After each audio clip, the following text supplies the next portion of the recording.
Nongeye kubaha ikaze kuri Leo TV Entertainment. Ni inkuru yakomeje kugenda ibabaza abantu benshi, ni inkuru ikomeje kugenda iriza abantu benshi by'umwihariko mu karere ka Kamonyi mu ntara y'Amajyepfo. Kamonyi abantu bane bapfuye hakekwa inzoga banyoye mu bukwe. Abantu bane barimo umwana uri munsi y'imyaka 18 bo mu karere ka Kamonyi mu murenge wa Rukoma bapfuye. Hakekwa inzoga banyoye mu bukwe bikekwa ko yari ihumanye, abandi bajyanwa mu bitaro.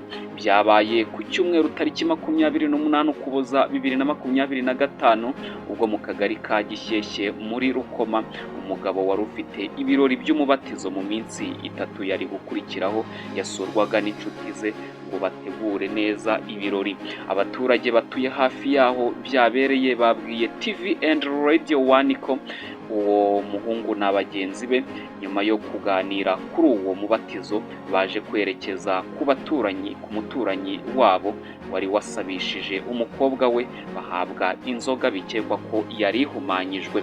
Umwe yagize ati uwo muhungu wari kubatizwa yitwaga Eric, twari duturanye kandi hari abahungu b'inshuti ze bari baje kumusura ahari habaye ubukwe, hari hafi yiwe, ubwo baza kujyayo babaha inzoga.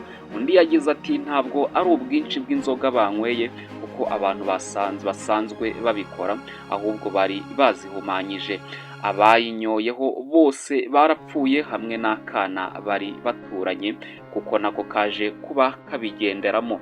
Abo baturage kandi bakeka ko iyo nzoga Eric na bagenzi be banyoye yari ifite abo igambiriye, bitewe nuko iyo iba yarasangiwe n'abari muri ubwo bukwe bose yari guhitana cyangwa ikazahaza abantu benshi cyane. Abanyoye kuri iyo nzoga bikekwa ko ihumanyije ba mbere batatu bapfuye kuwa mbere tariki 29 Ukuboza, mu gihe undi umwe yapfuye bukeye bwaho.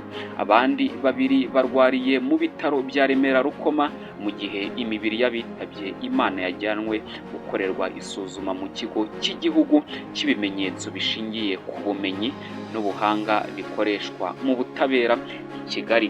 Meya w'akarere ka Kamonyi Dr Nahayo Silver yemeje ko icyahitanye abo baturage ari inzoga banyoye, gusa avuga ko iperereza rigikomeje wamenyekane ukuri neza. Dr Nahayo Silver yakomeje avuga yuko yakomeje agira ati turacyakomeje gukurikirana ngo tumenye ukuri kwabyo neza, gusa abaganga bemeza ko iyo nzoga basangiye ariyo yabaye nyirabayazana y'urupfu rwabo, ariko iperereza rigikomeje. Kugeza ubu tariki 30 Ukuboza abantu babiri nibo bamaze gutabwa muri yombi bakekwaho kugira uruhare muri izo mfu, barimo n'umugore wa nyakwigendera Eric. Ngayo nguko ni inkuru yakomeje kugenda ibabaza abantu benshi by'umwihariko mu karere ka Rukoma, mu karere ka Kamonyi mu murenge wa Rukoma. Ni inkuru rero ikomeje kugenda iriza abantu benshi. Ngewe rero icyo nagushishikariza no kwakora kuri subscribe kugira ngo tujye twibanira buri munsi ujye ubona amakuru ku gihe. Ndagushimiye cyane.